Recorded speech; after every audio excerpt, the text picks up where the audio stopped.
রাসূলুল্লাহ সাল্লাল্লাহু আলাইহি ওয়াসাল্লাম বলেছেন, যখনই কোনো জাতি দ্বীনে কোনো বেদাত সৃষ্টি করেছে, তখনই তাদের মাঝে একটি সুন্নাত লোপ পেয়েছে।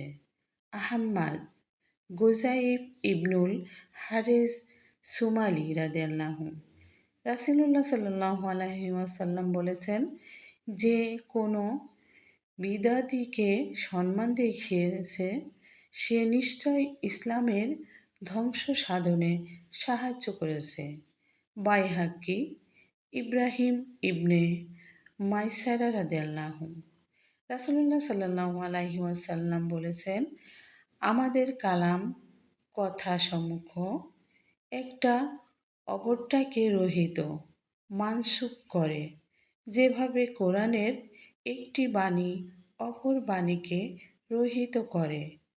দারকুতনি আবদুল্লাহ ইবনে ওমর রাদিয়াল্লাহু রাসূলুল্লাহ সাল্লাল্লাহু আলাইহি ওয়াসাল্লাম বলেছেন, আমি তোমাদের মাঝে দুটি জিনিস রেখে যাচ্ছি, যতক্ষণ পর্যন্ত সেই দুটি আঁকড়ে ধরে থাকবে ততক্ষণ গোমরাহ হবে না।